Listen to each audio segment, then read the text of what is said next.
ጥዕና ኣገዳሲ እዩ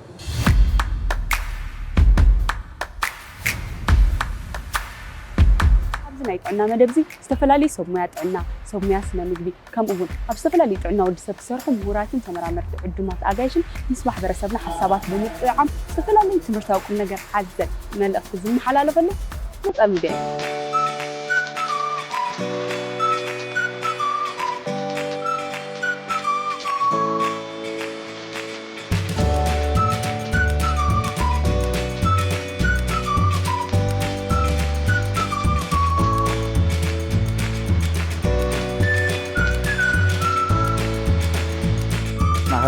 እና ትግራይ በሓባር ኮይኑ እና ትግረት የርሰርሕ ዘሎ ፎስ ሚድያ ተከታተሉ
ለማድረግ መጠቀም ፈልጎ ይቻላል ሙሉ ስክሪኑ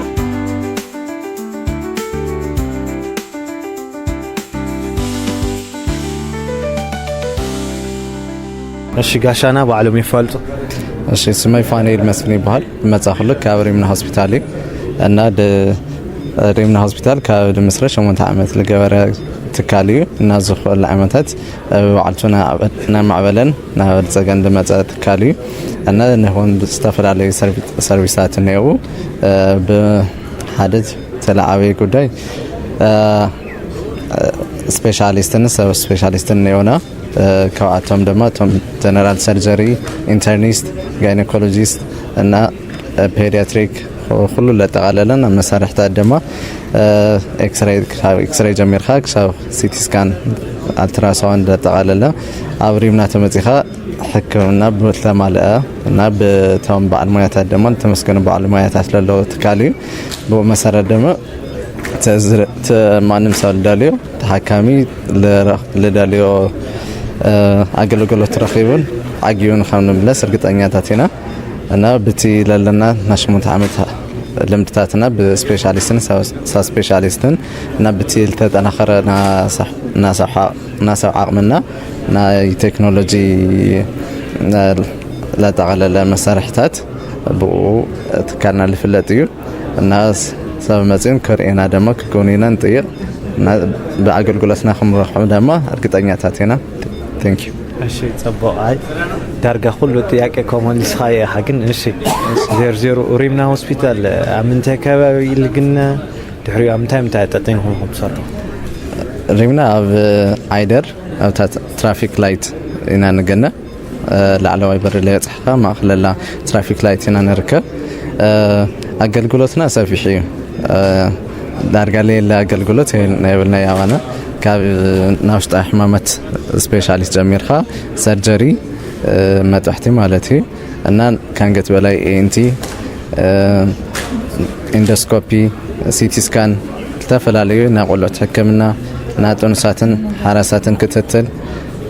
ለተቃለለ ሕክምና ኒውሮሎጂስት ናሽንት ትቦን ናኩላሊተን ሰርጀሪ ሰርሕ መጥሕቲ ማዕልሞ ያለና ስታል ለተቃለለና ሓሪሶም ልሕከሙ ተሐከምትን ነውና ሰርጀሪ ይኹን ብሜዲካል ብናውሽጣ ሕማም ሓሪሶም ናብዚ ድማ ብቕዓት ዝኾኑ በዓል ሞያታት ነውና ብኡ ላብራቶሪ ነና ኩሉ ለተቃለለ እና ኣብ ተቋምና መጽዮም ብዙሕ ሰብ ተፈዊሱ ድሒኑ ዝኸደሉ ትካል ኢና ብኡ ድማ ብዙሕ ምስጋና እንዳረኸበሉ ኢና ሪምና ሆስፒታል 24 ሰዓት እዩ ወይስ 12 ሰዓታት እዩ ድሕሪኡ ልተረፈኒ ይትብሎና ሪምና ሆስፒታል ታልዩ መልእኽቲ ትሕልፍ ትኽእል ኢኻ እሺ ሪምና 24 ሰዓት እዩ ልሰርሕ ካብ ሶኒሽ ካብ ሰንበት ላሎ ለይትን ኣገልግሎት ኩሉ ዝተማልአ ኣገልግሎት እዩ بحدق هندواتاوي يكون ناشطة حمامات يكون كله 24/7 كل شيء عنينا هنا نبت على لي خازك حفل لي ملختي ناب تكلم مزيخم رؤينات أناخم حلو جست مسحمم خبتشاي خاني لمتزع مزيخم أناخم تشيك تجورنا تشيك أب نك تجورنا طيق ناب thank you يعني ناريمنا هوسبيتال thank you أشي راسوتني أستوقو አመሰግናለሁ ስሜ ጅብሪል ይባላልው የባዮሜዲካል ኢንጂነሪንግ ዘርፍ ሰው ነኝ ከረንትሊ ወንድፉ የሚባል የህክምና መሳሪያዎች አቅራቢ ድርጅት ኤጀንት የሆነ ፍሪምናጦስ የሚባል ሜዲካል ሰፕላይ ይሰራለው ካምፓኒው ያው ወንድፉ እንደሚታወቀው ላብራቶሪ ኢኩዊፕመንቶች ላይ ስፔሻሊ ሆርሞን ማሽኖች ኮአጉሌሽን ማሽኖች እና ብሌድ ጋዝ አናላይዘር ላይ ይሰራል ካምፓኒው ኢትዮጵያ ውስጥ ሞርዛን 2000 ማሽኖችን ኢንስታል አድርጓል አሁን ከረንትሊ ደግሞ በተሻለ ቴክኖሎጂ ክሊያ ቴክኖሎጂ በሚጠቀም ማሽን ሆርሞን ማሽን መተናን ማለት ነው ያው አሁን በቅርቡ ወደ ትግራይ ክልል አካባቢዎች ነበር ያው ቪዚት ያደረግን የኛም ፕሮዳክት ተደራሽ ለማድረግ የተለያዩ ቦታዎች ሽራ አክሱም ወደ አዲግራት ዛሬ ደግሞ መቀሌ እዚሁ ፕሮግራም አቴንድ በማድረጋችን ያው ብዙ የጤና ባለሙያዎችን አግኝተን ያው ኮሙኒኬት ለማድረግ ነው የመጣነው ኦኬ እሺ ካምፓኒው ጠቀሜታውና ለበሰው ምን አዲስ ነገሮች ይዛችሁ መጣችኋል በምንስ ትገኛላችሁ ካምፓኒው ያው ካምፓኒው በሁለት ሳይድ ነውና አንደኛ ማኒፋክቸሪንግ ካምፓኒ ወንድፉ ነው ዋንደፉ ከዛ ቀጥሎ ደግሞ እኛ ኤጀንቶች ፍሪምናጦስ የሚባል ካምፓኒ ነው ለማህበረሰቡ የሚያበረክተው አስተዋጽኦ ምንድነው በጣም የማሽኖችን የምንሰጥበት ኦፈር አለ ወይም ደግሞ በክሬዲት በብድር የምንሰጥበት አገልግሎት አለ እንዲያውም በጣም ብዙ ፔሸንት ወይም ደግሞ የፔሸንት ፍሎ ካለ ደግሞ ማሽኑን በነጻ ሰተን ሬጀንት ብቻ እንዲገዙበት የምናደርግበት ሁሉ ሲስተም አለና አንደኛ ከኢኮኖሚካሊ ለህዝቡ ተደራሽ ማድረግ ነው ሁለተኛ ደግሞ ከኳሊቲ አንፃር ብዙ ጊዜ ሰዎች ወደ አዲስ አበባ ሄደው ወይም ደግሞ ወደ አይሲኤል እየተላከ ላብራቶሪ ቴስት ያሰራሉ በጣም በብዙ ብር ማለት ነው ለአንድ ቴስት 2000 ብር 3000 ብር ያወጡ ያሰራሉና እኛ ደግሞ ኢኮኖሚካሊ ተደራሽ ለማድረግ የመንግስት ሆስፒታሎችን ሁሉ ድረስ ማሽን በነጻ ሰተን እንዲጠቀሙበት ለዛውም አኪዩሬት የሆነ ሪዛልት ማለት ነው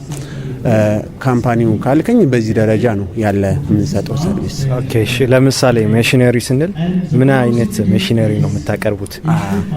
ያው ማሽነሪ ስፔሲፊካሊ ላብራቶሪ ላይ ነው ፖይንት ኦፍ ኬር የሚባሉትና አሁን ላይ ደግሞ ክሊያ የሚባሉ ማሽኖች ናቸው የሚጠቅሙት ያው ሆርሞን ማሽን ነው ሆርሞን ማሽንና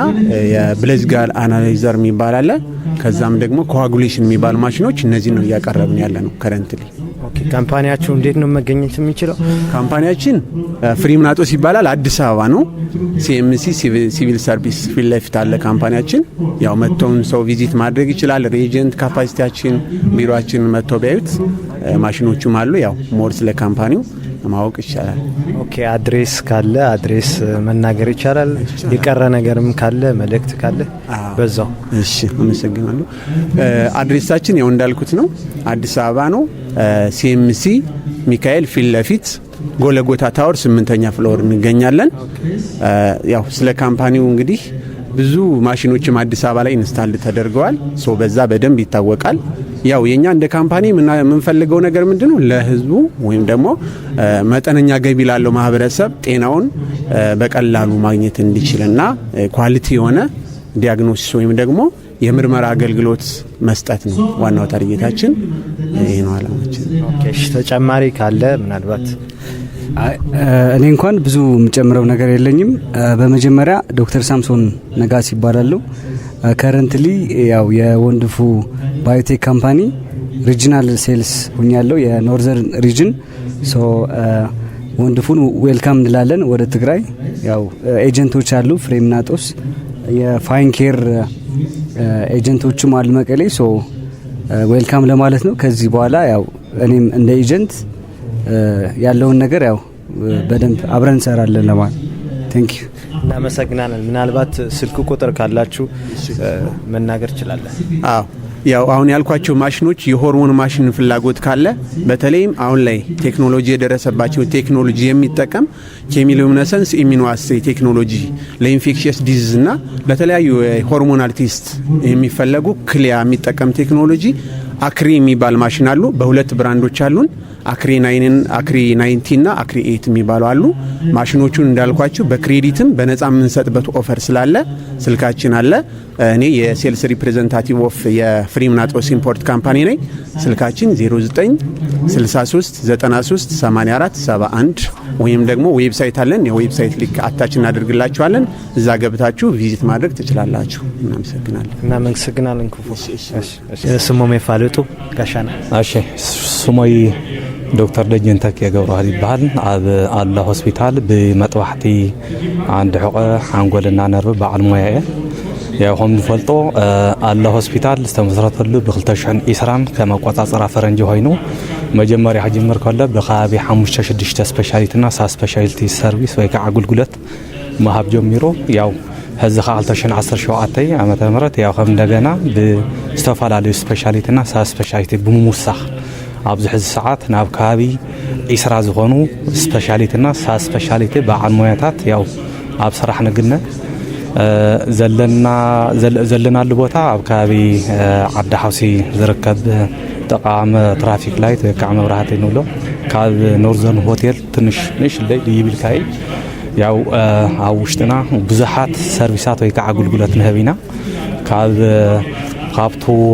ተመላለስቲ ናይ ሕክምና ኣገልግሎት ጀሚረ ክሳብ ዓራት ሒዝካ ዝግበር ናይ ሕክምና ኣገልግሎት ንህብ ኢና ሙሉእ ዘይጎደሎ ላቦራቶሪ ምርመራታት ኣለውና ግዜ ዝጠልቦምና ምስ ግዜ ዝኸዱ ሞር ሪሰንት ዝኾኑ አድቫንስድ ኢሜጂንግ እና ዲያግኖስቲክ ኢኩፕመንትም ኣለውና ያው ኣብዚ ሰዓት አላ ሆስፒታል ቦት ዘለዎ ደረጃ አቀማመጣ እና ዝህባ አገልግሎት ያው መብዛሕትኡ ሰብ ሕጉሶም ሆነ ይነግረና ጽቡቅ አነካ ምክንያት መጽ አሉላ ሪኤ ምናልባት አሉላ ዕላማታት ንህዝብ ዝህቦ ጠቕመታን እንታይ ይመስል ቀጻሊ ኸታይ ክሰርሕ እዩ ልብል ዶክተር ተትገልጸልና። እሺ ጽቡቅ ያው አላ ሆስፒታል ከም ዝኹልና ንፈልጦ ሓደ ካብዞም ኣብ ከተማና ዘለው ናይ መጀመርያ ፈለምቲ ንብሎም ሆስፒታላትና እቲ ዝሓሸ ዝበሃል ሆስፒታል ያው በዘለዎ ናይ በዓል ሞያ እካብ ወይ ከዓ ጋዘሪንግ ንብሎ በዘለዎ ናይ ግዜ ዝጠልቦም ናይ ሕክምና መሳርሕታት ብዙሆ አገልግሎት ያው ኣብዚ ከተማና ካብ ዘለው ሆስፒታላት ያው ኣብ ቅድሚ ዝስራዕ ሆስፒታል እዩ በተለይ ከዓ ብዝተፈለየ መልክዑ ብዝተወሰነ መጥዋሕቲ ገርካ ዝግበር ናይ መዓናጡ መጥዋሕቲ ክኾን ይኽእል እዩ ናይ ጸላም ከይዱ መጥዋሕቲ ክኾን ይኽእል እዩ ብኣጠቓላሊ ናይ ሽንቲ ቱቦና ተተሓዚንት ክኾን ይኽእል እዩ ናይ ህፃናት ሕክምና ክኾን ይኽእል እዩ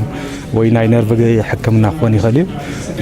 ብዝተፈላለዩ ዘርፍታት ዘለው ሕክምና ያው ሚኒማሊ ኢንቫሲቭ ሰርጀሪ ወይ ከዓ ላፓራስኮፒክ ሰርጀሪ ንብሎ ካብዞም ጀመርቲ ዝኾኑ ሆስፒታላት ሓደ እዩ ሕዚውን ስቲል ብኡና ቀጸለ እዩ ዘሎ ያው ትፍለጠሉ ልዕልማንም ብውኡ ካብኡ ከዓ ብምቕጻል ኣብ ከተማና እቲ ፈላማይ ናይ ውልቀ ሕክምና ኮይኑ ፈላማይ ሲቲ ስካን ዘእተየ ሆስፒታል እዩ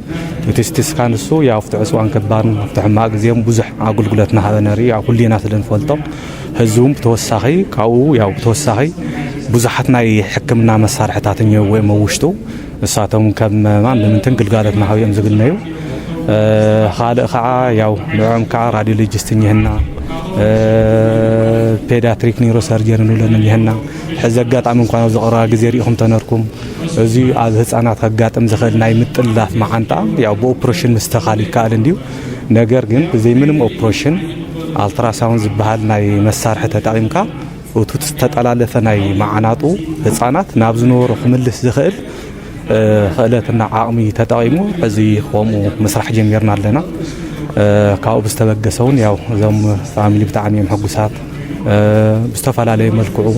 ካብ ኦፕሬሽን እንትን ሰሪሕካ ምስተኻል ብዘይ ምንም ኦፕሬሽን ምስተኻል ምኻል ሓደ ዓብዪ ነገር እዩ ፅቡቕ ነገር እዩ ካብኡ ብተወሳኺ እውን ብዙሕ ኣብ ዘይተለመዱ እሳቶም እናቕፅለሉ ኢና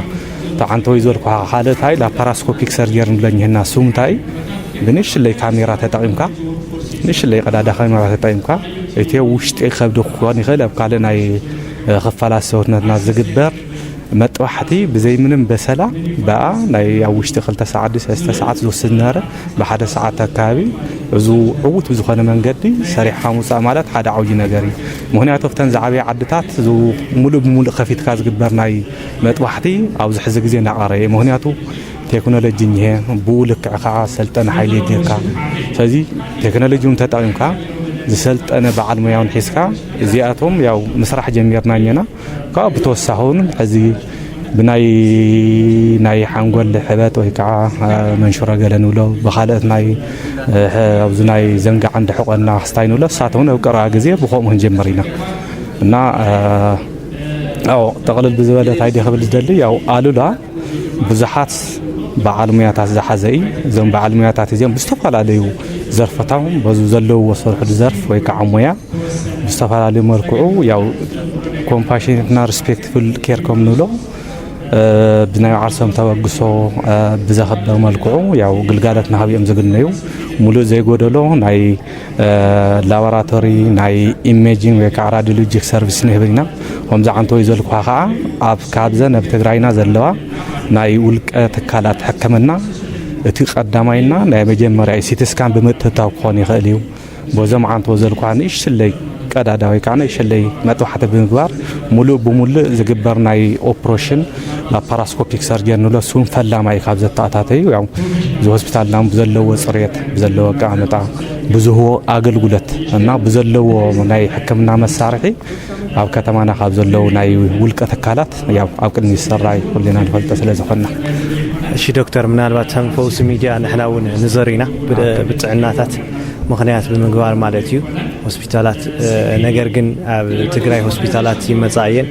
ነገር ግን ኣብ ህዝቢ ተደራሽነትን ብምክንያት ክፍያ ልድፈራ ይኾን ይበሃል ሞ ምናልባት ኣሉላ ምስ ተታሒዙ እንታይ ዓይነት ዝሓሸ ነገር ይህልወኩም ዶ ስኻትኩም ከ ፅብቕቲ ሕቶ እንዲኻ ኣልዒልካያ ኣነ ንመዓርሰይስ ኣብ ኣሉላ ቅድሚ ምእታየ ያው ከም ማንም ክሰምዕ ከለኹ ኣሉላ ማለት ዝተወሰነ መልክዑ ክባር ዝኾነ ያው ንመብዛሕትኦም ሃፋትም ዝግልገለሉ ነገር እዩ ዝመስለኒ ነሩ ግን ኣቴ ክሪኦ ከለኹ ግን ብካልእ መልክዕ የግንዮ ማለት እዩ ንኣብነትስ እስኻብ ኳሓዚ ተመፂኻስ ሕድሕድ ተነብኣ ዘለዋ ምርመራ ሕድሕድተን ዘለዋ ክፍያ መፂኻ ርኢኻ ኣብ ካልእ ጠይቕካስ ቸክ ምግባር ትኽእል ኢኻ ዘሞስቶ ኣፎርደብል ዝበሃል ህዚ በታሕዝ ዘለና ኣላ ኩነታት ሜይቢ ቅድሚ 3 ዓመት 4 ዓመት ኣካባቢ ንሱ ዝነበረ ኣንጾራዊ እንትን ዝተወሰነ ፍልልያ ክህሉ ይኽእል ይኸውን በታሕዝ ዘለና ኣላ ኩነታት ግን እንዲያውም ትዝሓሰረ እዩ እዚ ንምርጋፅ ከዓ ያው መፂኻ እንትን መዋልም ስለ ዝከኣል ከምኡ እንትን ምንም ናብኡ ዘብፅሕ ነገር እንየልና እዩ ኣክቹዋሊ ንሕና ሕዚ እንታይ መሲልካ ሲቲ ስካን ይህና ኢለካ እየ ሕዚ ሲቲ ስካን ኩሉ ሰብ ኣፎርድ ይገብሮ ማለት ኣይኮነ ኩሉ ሲኽእለ ማለት ኣይኮነ ኣብ ዘይመለ ማንኛው ሆስፒታል ወይ ከዓ ኣብ ዝኸባብና ዘለዋ ናይ ጥዕና ጣብያ ክኾና ክእለ ካልኦት መባእታዊ ሆስፒታል ገለ እንድሕር ደኣ ሓደ ሰብ ሲቲ ስካን ክልዓል እናተገብኦ ብዓቕሚ ጉዳይ ሲቲ ስካን ከይተለዓለ ዝተርፈሉ ምክንያት ተልዩ ብዝተፈላለዩ ምክንያታት ዲስካውንት ደና ንገብረሉ ንቕንሰሉ ዲና 50 ሚእታዊ ድና ንገብረሉ 20 ሚእታዊ ድና ንገብረሉ ብነፃው ንልዕለሉ ኩነታት ኣሎ ፎርዛት ማተር ስለዚ ንሕና ናይ ዓልትና ሶሻል እንትን ኣለና ኣብኡ መሰረት ገርና ብዙሕ ሓንትን ንህብ ኢና እና ክባር እውን ይኾነይ ግን ኳሊቲ ሰርቪስ ግን ደሊቨሪ ይገበር ሆስፒታልና ኳሊቲ ኦፍ ሰርቪስ በመሃብ ይዝፍለጥ ካብ ኩሉ እንዳዓለ ማለት እዩ ጽቡቅ ዶክተር ኣብ ቀጻሊ ሃንፎስ ሚድያ ለሃብኻና ቃለ መጠይቅ ማለት እዩ ንሕና እውን ደግፍና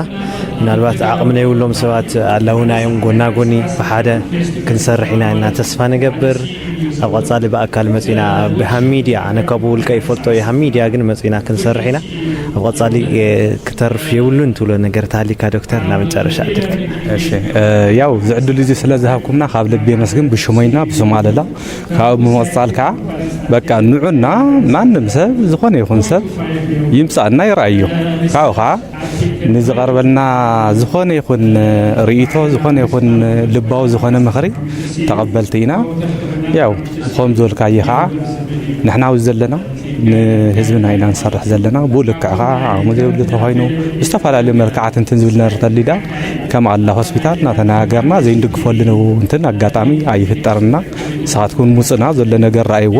ትዝረኣኹሞ ከዓ ፖዚቲቭሊ ዲስፕሌይ ምግባር ስለ ዝከኣል ዝዕድል ስለ ዝሃብኩምና ካብ ልቢና ነመስግን ይቐኒልና ኣሎ ሆስፒታል ንሕና እውን መፂና ኣብ ግራውንድ ሸክ ንገብር ኢና ታንኪዩ ይቐኒልና ዶክተር እሺ እንደ ዓለም ኢንተርናሽናል መገኛችሁና ዓላማችሁ ጠቅለል አድርገ ምናልባት እሺ እንዳልኩት ዓለም ኢንተርናሽናል በሜዲካል ኢኩዊፕመንት ኤንድ ሜዲካል ሰፕላይስ ኢምፖርተርነት የሚያገለግል ወይ ደግሞ የሚሰራ ካምፓኒ ነው። ካምፓኒው ዓለም ኢንተርናሽናል ፒኤልሲ ይባላል። እንደ ዓላማችን ሜዲካል ኢኩዊፕመንት ቤስት ኳሊቲ የሚባሉ ሜዲካል ኢኩዊፕመንቶችን ለሄልዝ ሴክተሩ ፕሮቫይድ ማድረግ ያን ፕሮዳክት ፕሮቫይድ ካደረግን በኋላ በሰርቪስ ሁሉ ጊዜ ለሄልዝ ሴክተሩ ከጎኑ በመሆን የሚኖራቸውን የሜንቴናንስ የሰርቪስ ጥያቄዎች ፈጣን የሚባል ምላሽን ለመስጠት ተክተን በጠንካራነት እየሰራን ካምፓኒ ነን። እንደ አጠቃላይ እንዳልኩ ዓለም ኢንተርናሽናል ፒኤልሲ በውስጡ በርከት ያሉ ባዮሜዲካል ኢንጂነሮችን የያዘ ሴክተር ነው። መገኛችን አዲስ አበባ ብስራተ ገብርኤል አካባቢ በሚገኝ ባይኔ ቢልዲንግ የሚባል ህንጻ ላይ እንገኛለን። ቴሌግራም ቻናላችን ዓለም ሜዲካል የሚል የቴሌግራም ግሩፕ አለን። እንዲሁም ደግሞ ዓለም ሜዲካል የሚል የሊንክዲን ግሩፕም አለን። እዛ ላይ በመግባት ጥያቄያችሁን እንዲሁም ደግሞ ፕሮዳክታችንን ኮንቲኒየስሊ አፕዴት ስለምናደርግ ዛሬ መከታተልን ማግኘትም ይችላሉ። አጭር ጊዜ ነበረን። እናመሰግናለን የተፈለገው መልእክት ስላስተላለፍክልን። እሺ እናመሰግናለን። ጋሻና በዓለም የፋለጡ ሽመይ ዶክተር ኤፍሬም በርሀ ይባሃል ኣብ መቐለ ዩኒቨርሲቲ ኮምፕሬሲቭ ስፔሻላይዝድ ሆስፒታል አይደር ናይ ውሽጣዊ ሓማት ስፔሻሊስት ከምኡ ናይ ኩላሊት ሰብ ስፔሻሊስት ሓኪም እየ። ከምኡ ከዓ ብትርፍ ሰዓተይ ከዓ ኣብ ሃርመኒ ሆስፒታል ዝበሃል ናይ ተፈላለዩ ሓኻም ዘቋቁሞ ሆስፒታል እየ ዝሰርሕ። ሃርመኒ ሆስፒታል ማለት ኣብ አይደር ክፍለ ከተማ ዝርከብ ኮይኑ ኣብ ናይ እንዳርፋኤል ቤተክርስትያን ዘሎ መገዲ ፊት ለፊት ኣብ መስጊድ ጀላኒ ዝበሃል ዝርከብ ሆስፒታል እዩ። ኣብዚ ኸ ሰዓት ክልተ ሆስፒታል ኣላት ኣለዋ። ክልተ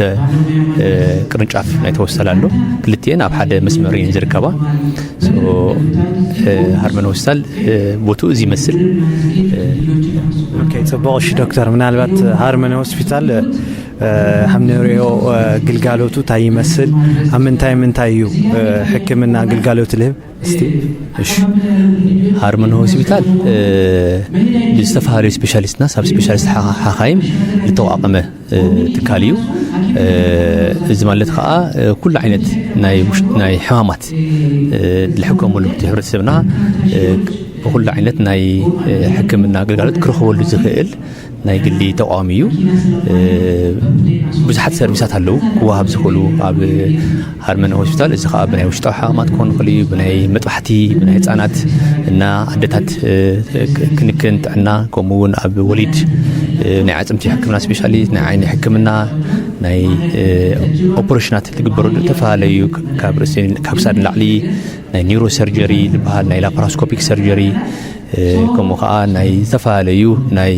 ቆርበት ናይ ስነ አእምሮ ሕክምና ዝወሃበሉ በአጠቃላይ ኩሉ ዓይነት ሕክምና ክርከበሉ ዝኽእል ተቋም እዩ ሃርመን ሆስፒታል። ጽቡቅ ዶክተር እሺ ሃርመን ሆስፒታል ዕላማታቱ ታይ ይመስል ለህዝብ ትግራይ ከታ ዓይነት ረብሓኒኦ እስቲ ሃርመን ሆስፒታል ዋና ዓላማት ተቋቋመሉ ነቲ ዘሎ ናይ ኣብ ትግራይ ዘሎ ናይ ግልጋሎት ሕክምና ሙሉእ ንምግባር ከምኡውን ከም ኣማራጺ ኣብ ናይ መንግስቲ ዝሕከም ሕብረተሰብ ክፋል ኣሎ ከምኡውን ኣብ ናይ ግሊ ክሕከም እየ ዝብል ሕብረተሰብ ክፋል ኣሎ ስለዚ ነቲ ኣብ ግሊ ክሕከም ትርኢት ዘለዎ እና ዓቕሚ ዘለዎ ሕብረተሰብ ተሓሲቡ ዝተኸፈተ ትካል እዩ እዚ ከዓ ዝተፈላለዩ ስፔሻሊስት ሓኻይም ኣለዎ ኣብቲ ሆስፒታል እሱ ብዝተፈላለየ ናይ ሕክምና ግልጋሎት እናሰርሑ ዝርከቡ ማለት እዩ ትጥቕሙ ሓደ እንታይ እዩ ብፍጥነት መፂኻስ ሕክምና ብፍጥነትና ፅፉፍ ዝኾነ ሕክምና ክትረኽበሉ ትኽእል ከምኡውን ሕድሕድ ተሓካሚ ናብ ሆስፒታል እናመፅኡ ብስፔሻሊስትና ሳብ ስፔሻሊስት ሓኻይም ተራእዮም ሕክምንኦም ኣዝዩ ስሉጥ ብዝበሃል መገዲ ፅፉፍን ዝኾነ መነፀርታ ናይ ሕክምና ናውቲ ስለ ዘለው ብኡ ተሓጊዙ ግቡእና ፅፉፍ ግልጋሎት ሕክምና ዝወሃበሉ ትካል እዩ ሃርመኒ ሆስፒታል። ጽቡቕ ዶክተር ምናልባት ሃርመኒ ሆስፒታል ጽቡቕ መማረፂ ክኾነና ይኽእል እዩ ኣብ ትግራይ ጽቡቓት መማረፅታት እውን ይወፁ ኣለው ምናልባት ግን መብዛሕትኦም ሆስፒታላት ኣብ ክፍያ ተሓሒዙ ድኻ ጠመር ይኾኑ ይበሃሉ እዮም ማለት መብዛሕትኡ ግዜ ዓቕሚ ዘለዎ ሰብ እዩ ናብተን ናይ ግሊ ሆስፒታል ዝሕከም ገለ እዩ ዝበሃል ሞ ምናልባት ምስ ናይ ዓቕሚ ዘይብሉ ሃመይ እዩ ልጠዓዓም ሃርመኒ ሆስፒታል? እሺ ያው ኣብዚ ሰዓት ሃርመኒ ሆስፒታል ግልጋሎቱ ኣስፊሑ እዩ ዘሎ እዚ ከዓ ኣብ ናይ ግሊ ሕክምና ቅድሚ ኸዚ ለይነበሩ ከምኒ ናይ ፅኑዕ ሕክምና ICU ዝበሃል ሕክምና ዝወሃበሉ ሰርቪስ ኣሎ ናይ ጨረር ሕክምና ዝወሃበሉ ኣብ ትግራይ ናይ መጀመርያ ናይ ግሊ ሆስፒታል እዩ ናይ ኩላሊት ጨጨራት ብዘይ መጥባሕቲ ሰባቢርካ ተወፀሉ ዓይነት ብተለምዶ ጨረር ሕክምና ዝብል ዝበሃል ሕክምና ኣሎ ከምኡ ናይ ዲያሊሲስ ወይ ኩላሊት ሕፅበት ሕክምና ኣሎና እዞም ተወሳኺ ናይ ግልጋሎት ሕክምና ብተፈጥሮኦም ብዙሕ ዓቕሚ ወይ ተወሳኺ ናይ ፋይናንስ ዓቕሚ ልጥይቑ እዮም እቲ ሕክምናኦም እውን ብልክዕ ውስብስብ ስለዝኾነ ብሓፈሻ ግን ኣብ ሃርመኒ ሆስፒታል ዘሎ ግልጋሎት ናይ ሕክምና ነቲ ሕብረተሰብ ዘማእኸለ ዓቕሚ ናይቲ ሕብረተሰብ ዘማእኸለ ከም ዝኾነ ኢና ንኣምን እዚ ከዓ በቲ ተሓከምቲ መፂኦም ብዝህቡና ፊድባክ ግብረ መልሲ ንሰምዖ እዩ ከምኡውን ኣብቲ ናይ ግልጋሎት ናይ ሕክምናና እውን ዝተማጠነ ሕክምና ፅፉፍን ስሉጥን ከም ዝኾነ ኢና ንዕና ንኣምነሉ ግን ተወሳኺ ሕክምናታት ኣለዉ ከዚ ንእሽተን ተወሳኺ ወጪ ከውፅኡ ዝኽእሉ ናይ ፅኑዕ ሕማማት ሕክምና ዲያሊሲስ ዝበሃል ሕክምና ወይ ብዘይ መጥባሕቲ ከይገብርካ ብዘመኑ ብዝልጠለዎ ቴክኖሎጂ ላፓራስኮፒክ ሰርጀሪ ዝበሃሉ ናይ ጨረር ሕክምና ዝበሃሉ ዝተፈላለዩ ሕክምናታት ኣታኣትሎ እዚ ከዓ ነቲ ሕብረተሰብና ብዝተማጠነ ክፍያ ንኽልግልግል ቃልኣትዩ ግልጋሎት እናሃበ ዝርከብ ሆስፒታል እዩ። ጽቡቕ ዶክተር ምናልባት ሃርመኒ ሆስፒታል ኣብ ትሑት መነባብሮ ዘለዎም ኣይ ምሕጋዝ እንታይ ዓይነት ኣስተዋፅኦ ኣለኩም? ምናልባት ጽቡቕ ሃርመኒ ሆስፒታል ካብ ዝቋቋም ግዜ ጀሚሩ ነቲ ኣብ ሕብረተሰብ ናይ ሓገዝ ናይ ምግባር ሓደ ካፍቲ ማሕበረሰባዊ ግዴታኡ ከም ዝኾነ ይኣምን እዚ እንደገና ብተግባር እውን ካፍቲ ግዜ ጦርነት ጀሚሩ ኣብ ዓፅዋን ክባን ግዜ ጀሚሩ ብዝተፈላለየ ነቲ ሕብረተሰብ ነቲ ኣድላይ ኣብ ዝኾነሉ ሰዓት ብዝተፈላለየ ብናውቲ ሕክምና ይኹን ብናይ ሕክምና ሰርቪስ ኣብ ምቕናስ ብነፃ እውን ኣብ ምሕካም ከምኡውን ዝተፈላለየ ሓገዛት ነቲ ለልዮ ሕብረተሰብ ክፋል ሓገዝ እንዳሃበ ፀኒሑ እዩ ብተግባር እውን ላርኣናዮ ፀንሐና ካብ ሃርመኒ ሆስፒታል ከም ማሕበረሰብ ግዴታ ተታሒዙ ዝወሃበሉ ዘሎ እዩ ብተወሳኺ እውን ናይ ስፖርት ኣብ ስፖርት ንጥፈታት እውን ከምኒ ሃርመኒ ሆስፒታል ፉትቦል ክለብ ናይ ኩዕሾ እግሪ ክለብ ተቋቁሙ ብሽምቲ ሆስፒታል ልሕገዙ ወይ ከዓ ሳፖርት ዝግበሩ ቆልዑ እውን ኣለዉ ናይ ስፖርት እዚኣቶም ከዓ ዓብዪ ዝበሃል ናይ ሕብረተሰባዊ ግልጋሎት ኢልና ኢና ንቆፅሮም ብስሩዕ እውን ነቲ ሕብረተሰብ ኣብ ምልዓል በተለይ ስሩዕ ዝኾነ ናይ ደም ልገሳ ብምግባር ኣብቲ ሕብረተሰብ ኣቲኻ ካብ ምንቕናቕ ካብ ምልዕዓል እውን ማሕበረሰባዊ ግዴታ እውን ይዋፃ እዩ ስለዚ ያው ሃርመኒ ሆስፒታል ትርፊ ጥራይ ተቋቋመ ሆስፒታል ይኾነን ነቲ ዘሎ ኮሚኒቲ ማሕበረሰብ ንምሕጋዝ ተመራጽና ስሉጥን ጽፉፍን ሕክምናው ክርክብ ደልዩ ዝመጽእ ሕብረተሰብ ክፋል ትግልጋሎቱ ንኽረክብ ብምግባር ብተወሳኺ ከዓ ኣብ ማሕበረሰባዊ ግዴታ ኣብ ምውፃእ ዝርከብ ዘሎ ሆስፒታል እዩ።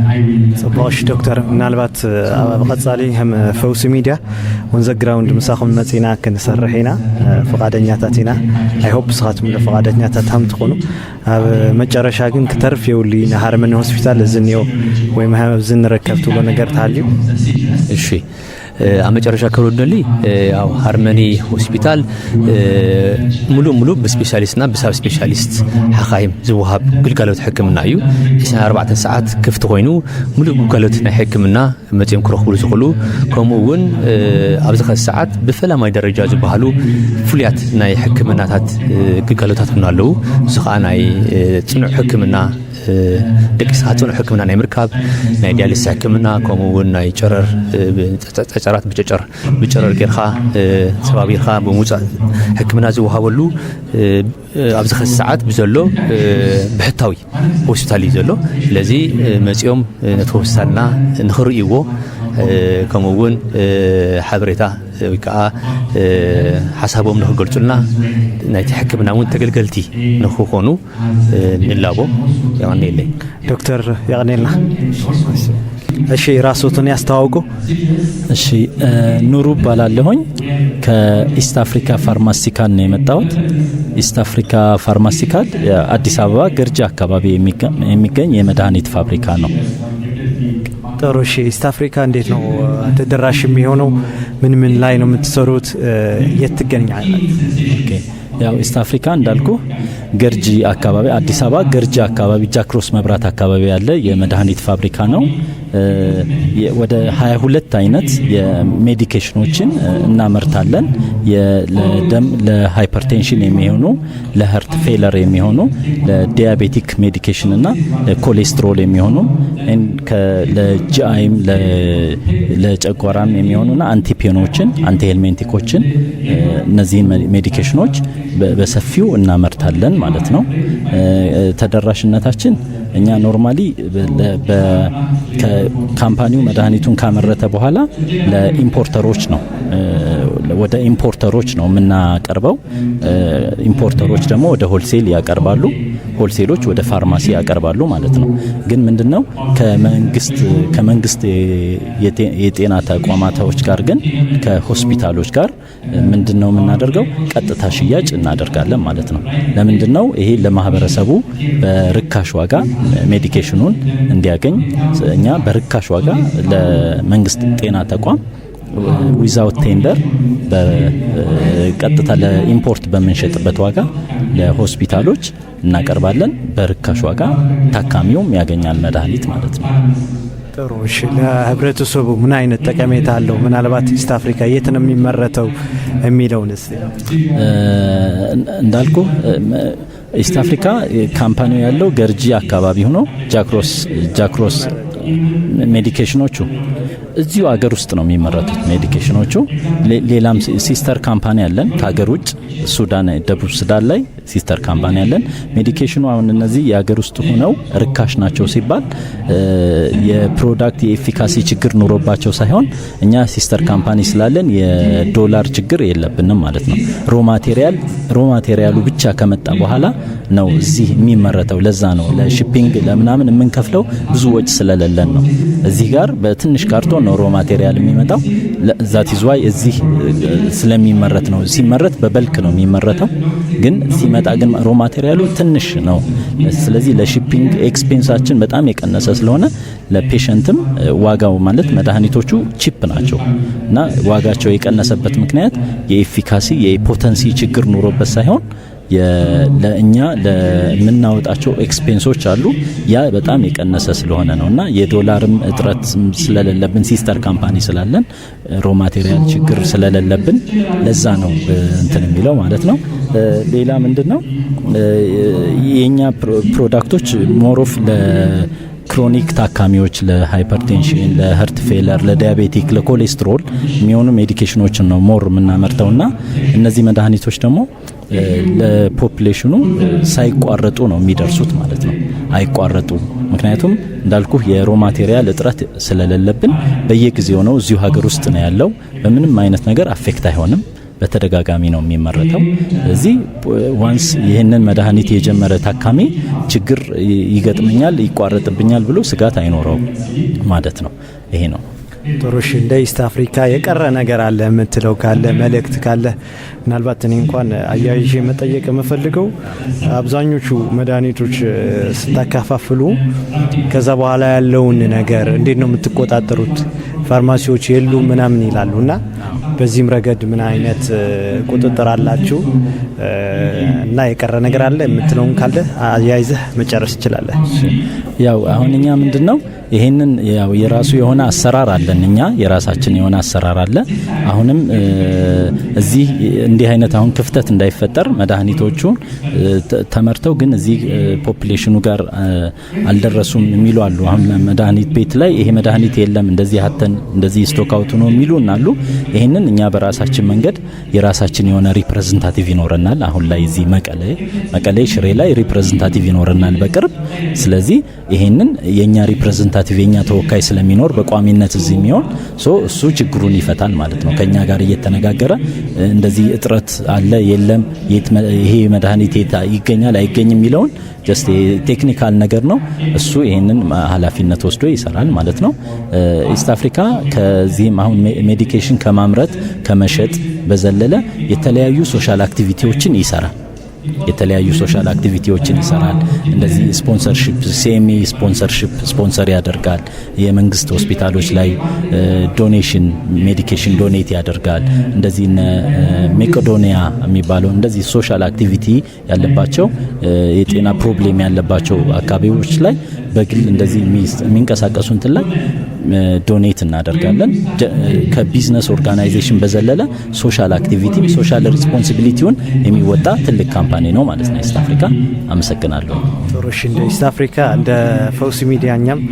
አብረን እንሰራለን እንዳለን ለቀጣይ ለሰጠህን መረጃ እናመሰግናለን። እሺ ታንክ ዩ።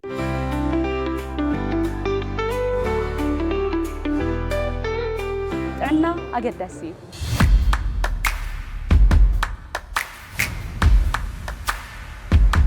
ናይ ጥዕና መደብዚ ዝተፈላለዩ ሰብ ሞያ ጥዕና ሰብ ሞያ ስነ ምግቢ ከምኡውን ኣብ ዝተፈላለዩ ጥዕና ወዲ ሰብ ዝሰርሑ ምሁራትን ተመራመርቲ ዕዱማት ኣጋይሽን ምስ ማሕበረሰብና ሓሳባት ብምጥዓም ዝተፈላለዩ ትምህርታዊ ቁም ነገር ሓዘል መልእኽቲ ዝመሓላለፈሉ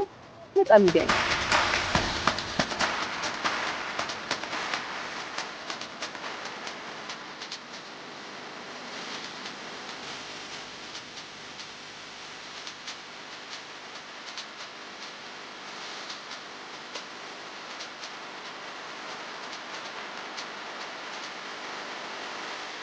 ማህበር ሕክምና ትግራይ በሓባር ኮይኑ ጥዕና ትግረት ገይሩ ዝሰርሕ ዘሎ ፈውስ ሚድያ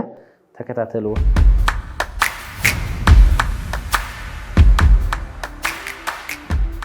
ፋይናንስ የነበረና ፋይናንስ ተጸሪና ምክንያቱም ማኔጅ ገበረና ኮንትሮል ኮሚት ገበረና ከለው ብዙ ዘይፈጥም ተርምታት ኦቨርተርም ታክስ ገለጅ ናይት ደስ አክሴፕት ነገር ነው። ስለዚህ ፈጥስ ያ ግብር ላይክ ማንኛውም አካት ገዝከለካስ ዝገዛ አካል 2% ለመንግስት ንካይ ትርጉም አይንፈጠን ይራና ያኔ ማህበር ስለተባለ አሰራራና መንግስት እዩ። ስለዚህ ያው ፋይናንስ ንገጽሪና ጽናህና ይርና ግን አይ ቲንክ ፐርሰናሉን ግግት ያክለን ስለዚህ ከሐዚ ቮለንተሪ ዘገልገልና ታሚ በኤክስኪዩቲቭ ኮሚቴ ቴንክ ዩ ሌና كم حاولهم تيجي كتب المندلي يا هذا سطري أبلغيرو سكا تولا سكا نيري أوه سلزي كنا فايس بريزيدنت لما كنت سب أبلغيرو مين فايس بريزيدنت لورا مولوي بpersonal مكنات يا more than 6 months مسانا ينورا سلزي replace مبار already temporary assign كنا نيرنا بين temporary ዝነበረስ ካብ ጀነራል አሴምብሊ ይነሩ ጀነራል አሴምብሊ ለዶክተር ሙሉ ምሳና ቢሮ ጣኒ ሐጊዙና ነሩ። ስለዚህ ነው ቴንክ ዩ ክትሉና እንደለ ስለዚህ ቫይስ ፕሬዝዳንት ክልተ ሰባት አፕላይ ገይሮም ዶክተር መንሱርና ዶክተር አዲስ ስለዚህ ሕጂ ዝቅፅል ያው ንማሕበረ ሕክምና ትግራይ ንምንታይ ኢና ንመርፆም ዝብል ስፒች ናይ ምርጫ ቅስቀሳ ሶሻል ሚዲያ ኣይተጠቀምኩሉ። ስለዚህ ዶክተር መንሱር ይርአየና ኣሎ በዚካ ነዚ ኖብል ዝኾነ ማሕበር እዚ ኖብል ዝኾነ ፕሮፌሽን እስኮ ኖብል ዝኾነ ኣብ ትግራይ ዘሎ ማሕበር ንወኪልካ ቫይስ ፕሬዚዳንት ንምዃን 3 ደቂቃ ኔክ ኦኬ ቴንክ ዩ ስሜ መንሱር ይበሃል ኣብ ዓደር ዝሰርሕ ካብ ምራቕ ክልተ ወርሒ ኮይኑ ስራሕ ካብ ጅምር ኦልሞስት ፊዚዮሎጂክ ፐሪድ ዝበሃል ሓሊፈኒ 6 ዊክ ብዙሕ ክብል ይደሊ ዩሮሎጂስት እየ ኣብዚ ምዑሩግ ብጣዕሚ ደስ ዝብል ኣብቲ ዝሓለፈ ሓደ ወርሒ እውን ከም ቲኤምኤ ኦርጋናይዚንግ ኮሚቴ ሳትፍ ነይረ ምስዋቶም ኮይና እና እዚ ንመስል ኣድል ከም ዝተንዘለ ይደሊ I just applied for the vice president position so thank you እሺ የቀንዴላ ብጣዕሚ ያው ግዜ ልምሳድ እዩ ምሳና ኣብዚ ነበሩና ክሊኒካል ካልኣይ ዓመት ተምሃሮ ኣብ ደገ ሪሴፕሽኒስት አይዲ ሜምበርሺፕ ና ምዝጋብ ካልኦት ኣጋዥ ና ምቕባል ዝሓግዙና ቮለንቲርስ ይስማዕ ኣደግ ቮለንቲርስ ላብዚ ምፁና ኣብ ደገ ዘለኹ ስማት ስለንትወ 15 ቮለንቲርስ ነይሮምና ንኩሎም እንትንገብር ኢና ናይ መጀመርያ ሜዳል ፀጋይ ሜዳል ፀጋይ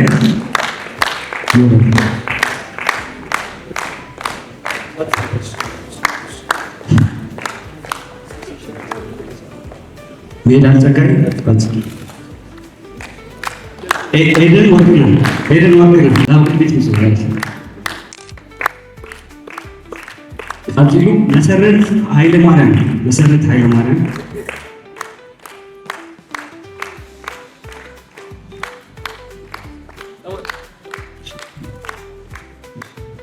ማህሌት ገብረ ዋሂድ ቀጥሉ ሰሚር ጀማል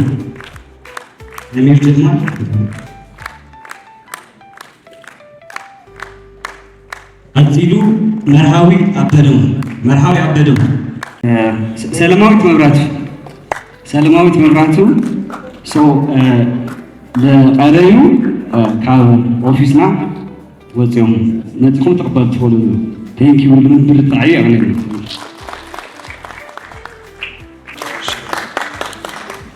ቴንክ ዩ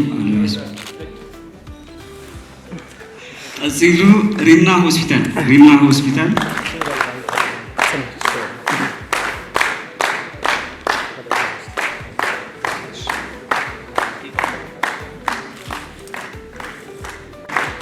አይደር ኮምፕሬሲቭ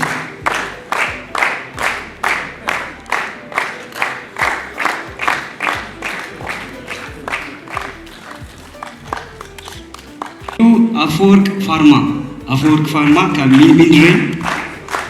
ዓሚለ ኣብ ኤግዚቢሽን ለ ፕላቲኒየም ስፖንሰር ነይሩ ይቀንዴና ቴንክ ዩ ብጣዕሚ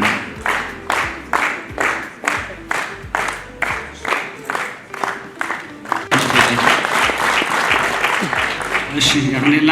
ቀፂሉ አዶ ኤምሲኤች ኤንድ ኢንፈርቲሊቲ ሴንተር አዶ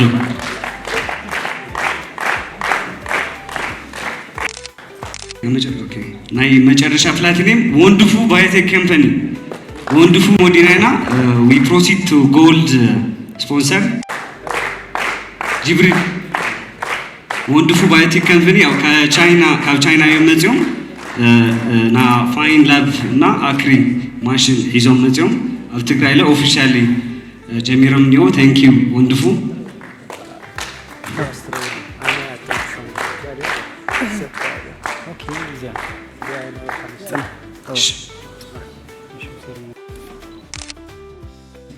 በመቀጠል ሄልዝ ፊዚሻን ኔትወርክ ፎር ትግራይ ኤችፒኤን ፎር ትግራይ አይ ቲንክ ኤችፒኤን ክመጽ ይኻሊ ሪፕሬዘንታቲቭ ተኻልዩ ወይ ዶክተር አብርሃም ምስ አይደለ ኤክዚኪዩቲቭ አረን ቦርድ ሜምበር ናይ ኤችፒኤን ስለኾነ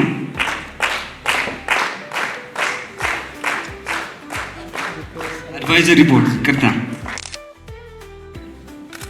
ቀፂሉ ዓለም ኢንተርናሽናል አዲስ አበባ ልመጡ ፓርትነር ናቸው ጎል ሌቨል ስፖንሰር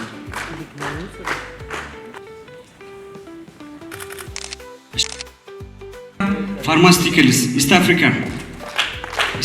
Pharmaceuticals Gold Level sponsor. Thank you.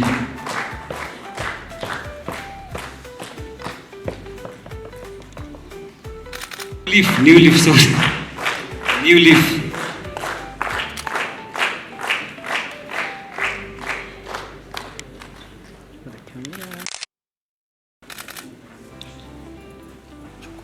بمغزال لماما Trading and Industry na glove manufacturer out Tigrayo. Our exhibition they were our sponsor Limamat.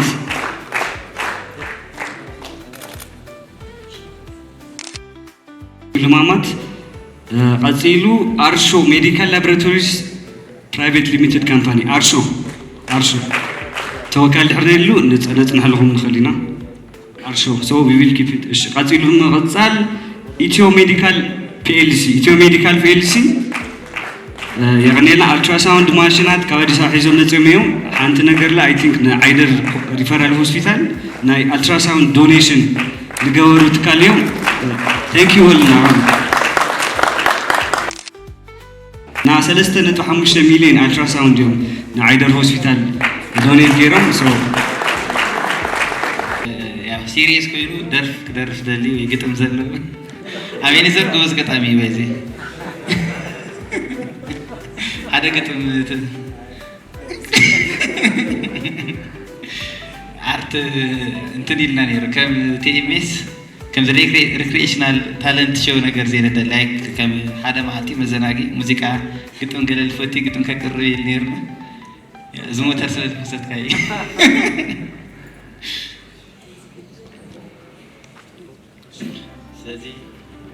እሺ ዶክተር ኢዝራኤል እሺ ሶ ቃጽና ንቦም ሽልማታት ያ በመጀመሪያ ለዚህ همزله ድግስ ሳኻ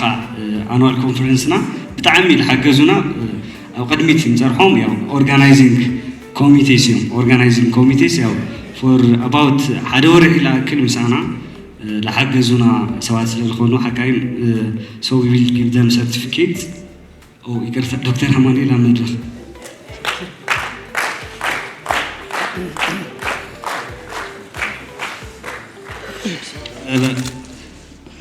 በመጀመሪያ ያው ና ዶክተር ብሩክ ሰርቲፊኬት ነው በርቶ ብሩክ ናልቃ حزن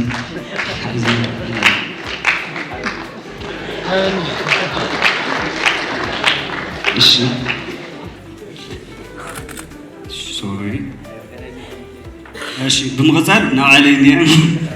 ናዓለይ አይል ኪፒ እሺ ቀጽሉ ዶክተር ሐሌተካ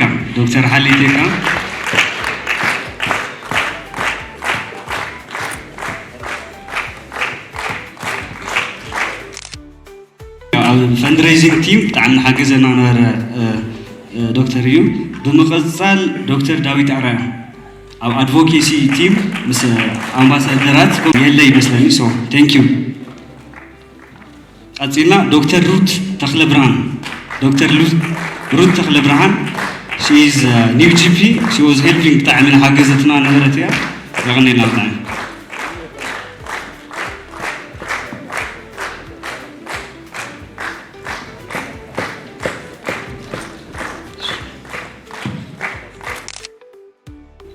Thank you Dr. Ruth. المقصال دكتور ميكيل كيروس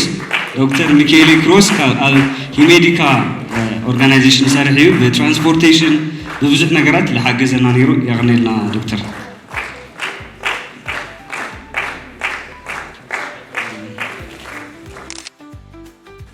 بمقصال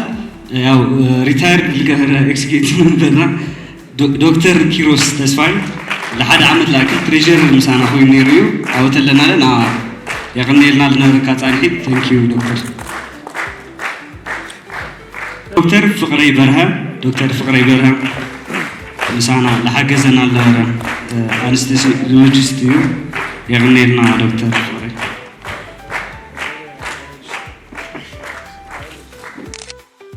تاغات ولد اور نيو تريجرر شي واز بتعمل بدنبي حجزتنا نورت ዴዲኬትድ መንበርና ይቀነርና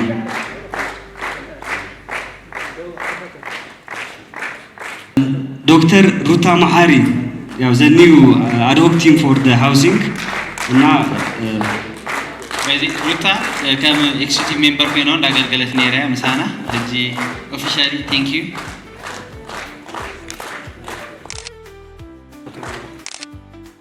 አይቲ ኤክስፐርትና ና ግራፊክስ ና ቪዲዮታት ላሰረሐ ና አይቲ ቴክኒካል ኦፊሰርና ለአይሲፒዲ ላ ኢዝ አወር አይቲ ኦፊሰር ዝናቡ ተካ ብጣዕሚ ቴንክ ዩ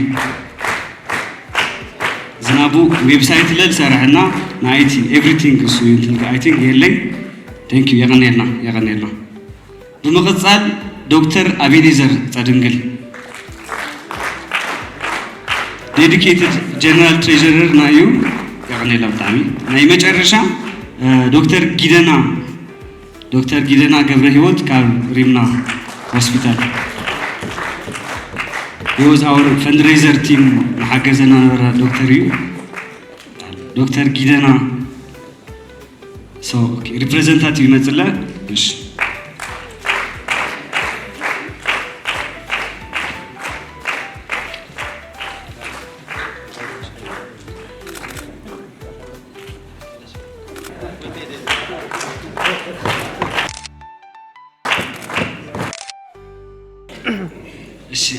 ወዲና ኔና ናይ ኦርጋናይዚንግ ቲም ወዳዲሮ ዝመረጹልና ኣሎ ብተወሳኺ እውን ቤስት ሪሰርቸር ዝብል ኩላትና ኖሚኔት ገርና ኣብ 2024 ሪሰርች ዘለዎም ኣፕላይ ገይሮም ኣወዳዲሮም ዝመረጹልና እዮም ስለዚ ኖምን ሪኮግኒሽን እንደሊና እሺ ብጣዕሚ ቴንክ ዩ ሶ ሰለስተ ሪሰርች ሪቪወራት ነይሮምና ናይ መጀመሪያ ፕሮፌሰር አፈወርቅ ሙልጌታ ሶሪ ኣብ አዲስ አበባ እዮም ዘለው ሶ ዊል ኪፕ ኢት ካብዚ ብምቕፃል ሪሰርች ሪቪው ኮሚቴ ነበረ ዶክተር ሪኤ ኢሳያስ 13 አብስትራክት ፕሬዘንቴሽንስ ነይሮም ካብ ብክራይቴሪያ 3 ቤስት አብስትራክት ዝመረፁና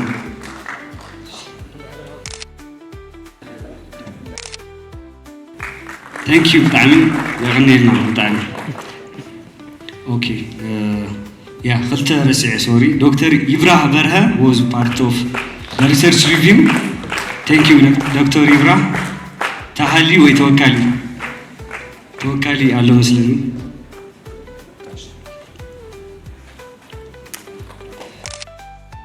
our research review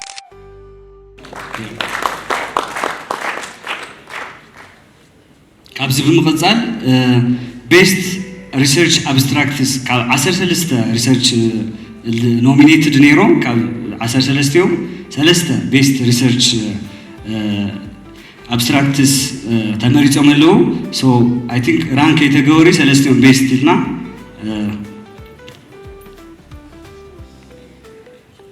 እሺ they are ranked so ብሳልሳይ ልወፃ አብስትራክት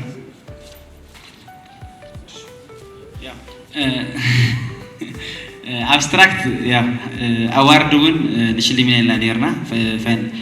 ስለዚ ብእንትን መሰረት ንወይና ራንክ ዝገበርናዮም ሳልሳይ ልወፀ ናይ 5000 ምክንያቱ ሞር ሪሰርች ኢንከሬጅ ንምግባር እዩ ምስ ኢንሰንቲቫይዝ እናተሓዘ የደለናን ግን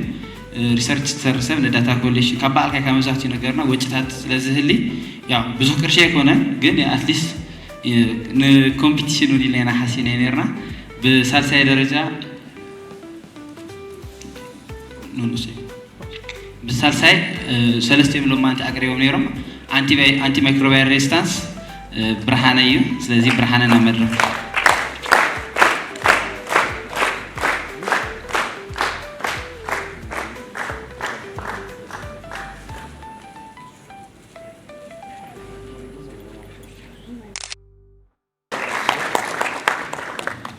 ብካላይ ድማ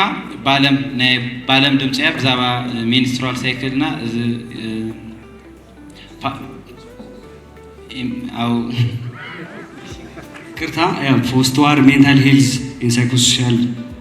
እዩ ነይሩ አብስትራክታ ሳልሳይ ዶክተር ባለም ዶክተር ባለም አይ የላን ስለዚህ ይዝናላለና ሶ ናይ መጀመሪያ ዝወፀ ቤስት አብስትራክት ዶክተር ኢፍሬም በርሃ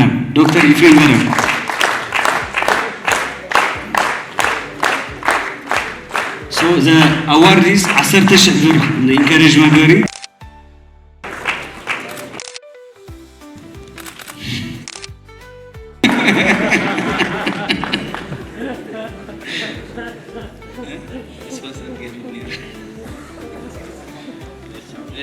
ወዲናለና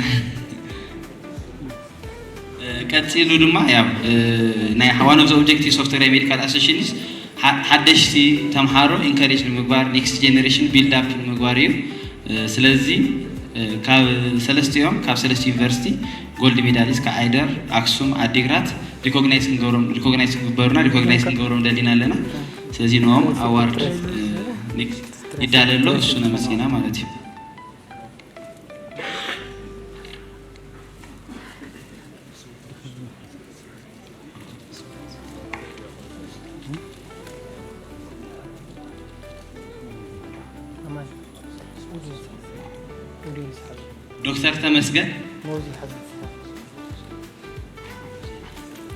ዶክተር ተመስገን በርሃ ናይ አክሱም ዩኒቨርሲቲ ጎልድ ሜዳሊስት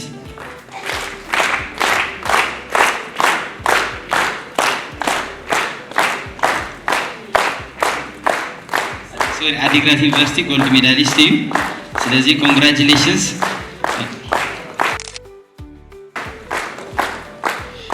ዶክተር ሃይላይ ጸጋይ ናይ አክሱም ዩኒቨርሲቲ ጎልድ ሜዳሊስት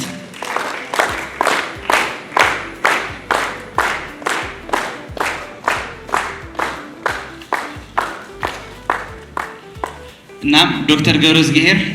ገብረ ህይወት ናይ አይደር መቀሌ ዩኒቨርሲቲ ጎልድ ሜዳሊስት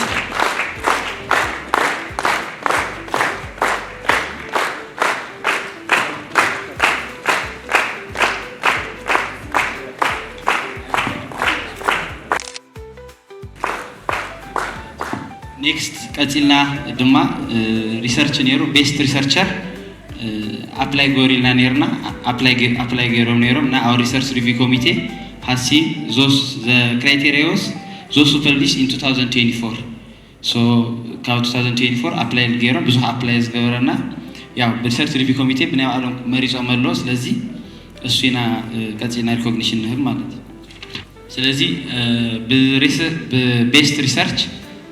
award ናይ 2024 ዶክተር ሃሌ ተካ associate publications new this year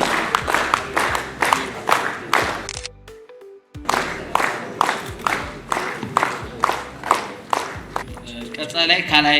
ቤስት ሪሰርቸር ነበረ ዶክተር ይርጋለም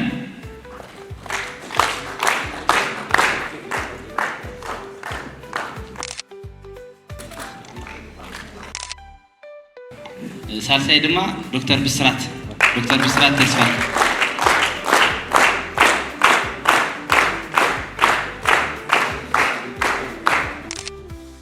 ቤስት ሪሰርቸራት ሪሰርቸሪኩም ፐብሊሽ ዘይገበርኩም ትህሊት ከለይኩም ግን አፕላይ ምግባር ያዳደሽ ላይፍ ታይም አዋርድ እዩ እዚ ድማ ዳይሬክት ቮት ነይሩ ከሜምበር ኩሉ directly Google format dalna nerna and for all the contributions he has done he has been serving here for a long period of time he is a surgeon who has darga kullatna here nayu ስለዚህ this year's lifetime award goes to Dr. Girmay Hagos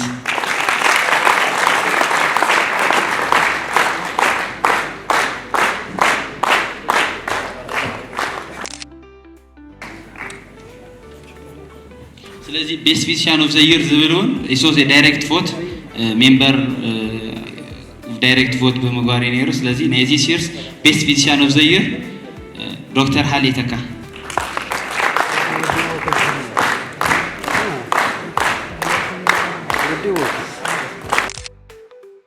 ስለዚህ ታሊድማ ምሳና ኮይኖም ዝህግዙና ኦርጋናይዜሽንስ ያው ሪኮግኒሽን ማሃብዩ ሓደ ላዛ ሚዲያ ኤንድ ኮሙኒኬሽን አሚ ወን ጀነራል አሴምብሊ ቀርጾምና ዶክመንት ገሮምና ኔሮ ህጂ ወን ምሳናለው ስለዚህ ላዛ ሚዲያ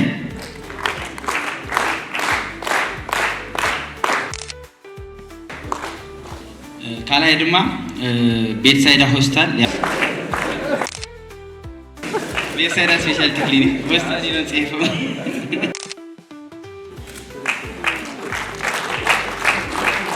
ካሊ ማዕዶት ኤድ ድማ ሲፒዲ ሴንተር we are CPD providers CPD ሴንተር ዘሐውና ማዕዶት ኤድ እዮም ስለዚህ ማዕዶት ኤድውን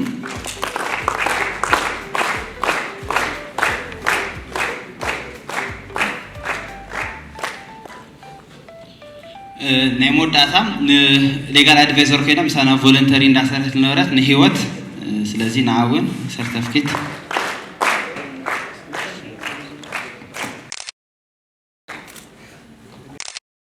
ስለዚህ ያ ሰር ጀነራል አሴምብሊ እዚ ዝመስል ዶክተር አማኒስ ተዛረቡ እንደርሐሊ ማጻይ نشتغل بتلكم بتصرحوا كما يعيدكم كما يعيدكم هذا بيت كريستيان هم يبهرني هذا بيت ما مقدار اللهم ده اللي يبهرني برا so yeah the whole day مش هخوم يعني وركم then briefly كمان يري للحكي تاعو صدق دلاهم زنالا يوم نجيرهم حتصير عدمه يزلوا حتصير وان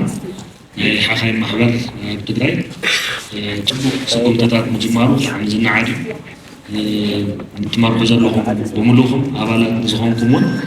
قبل بي كنا مسجد ندني كم بيرو تعنا associations ناي سمايات عنا association ناي تحكمت نغلو تعمل عندنا نا تنقبوا خدوا تلون annually من رخاب طرح زي كونس accreditation كم هاب جميرو ايتي بروفيشنال عامي بيول دمغوارون عامي روليو كهلو الذي كم بيرو ذكر لنا دغف كم نغبر كالتناتو ندلي አባላት ሆሞን መራህ ተዘለኹም በርቱዑ ኸብር ይደሊ ቀኒኒ እሺ ጋሻሹን አስተባዕልኻት መፋልቶ እሺ ሽመይ አቤኔዘር ጸድንግል ባህል በሙያይ ሐኪሚያ አቢሮ ጣና ይልሰርሕ ኣብ ማሕበር ሕክምና ትግራይ ድማ ዋና ጸሓፊ እሺ ዶክተር ብሩክልሳን ወርቂ ባህል ናይ ትግራይ ሕክምና ማሕበር ፕሬዝዳንት እሺ ጽቡቕ ሻም ትግራይ ሕክምና ማሕበር ምናልባት ብዙሕ ነገራት ክንሰርሕ ኢና ኢልኩም ተላዒልኩም ኣለኹም ታይታዮም ዓላማታቶም ታይታይ ክትሰርሑ ደሊኹም ንኹም እስቲ ናይ ትግራይ ሕክምና ማሕበር ዋና ዓላማው ተጣይሸሉ ዓላማ ትግራይ ዝርከቡ ሓካይ በደንብ በሙያዊ ብቃቶም ዝበለጹ ኮይኖም በብግዚው ሙያዊ ብቃቶም እንደወሰኹ ብተወሳኺ መፍቶም ዝክበረሉ ማሕበርና ሓላፊነቱን ድማ ዝፈልጡ ሓካይም ንምፍጣር ብተወሳኺ እውን ኣብ ማሕበር ዘጋጥም ማንኛውም ነገር ድምጽ ንምዃን ንሓካይም ድምጽ ንምዃን እናም ምትሕጋስ ናይዚ ማሕበር ሓደ ዓላማ እዩ ማለት እዩ ጽቡቕ እሺ ምናልባት ሃብ ማሕበር አንተ ይሰምዕ ነይረና ኣብ ሓካይም ሞር ፍልሰት ንዮ ተጠቃምነት የለይ ምናምን ዝበሃል ነገር ነው ሃመይኩም እርስ ጆይን ኮይንኩም ክትሰርሑ ሓሲብኩም ንኹም እስቲ ዶክተር እዋ ያ ፍልሰት ብዙሕ ጸገማት ነው ሓካይ ብዙሕ ጸገማት ኣለዎም እዩ ኣብ ትግራይ ስለዚህ ለህዝቦም ለዓዶም ለገልግሉ ለመገድታት ክነናዲ ናትና ሓደ ግቡእና እዩ ማለት እዩ ምስ መንግስቲ ምዃን ስለዚህ ናይ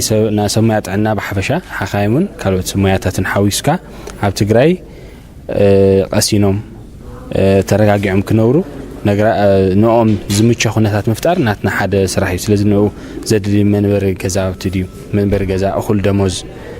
ተወሳኺ ሓገዛት ካብ መንግስቲ ብምጓር ሰብ ተረጋጊዑ ንህዝቡን ንዓዱ ከገልግል ከም ማያ ማሕበር ካብቶም ሰርሖም ሓደ ስራሕቲ እዩ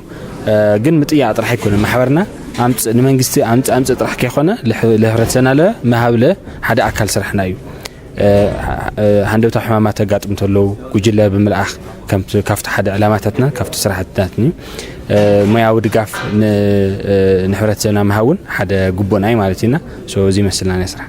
ጽቡቕ እሺ ሃም ማሕበር በተለይ ኢኮኖሚ ድቁቕ ዝበለ ማሕበረሰብ ታይታይኹም ክትሕግዝዎ ትኽእሉ እንታይ ኣብ ግራውንድ ክትሰርሑ ሓሲብኩም ኒኹም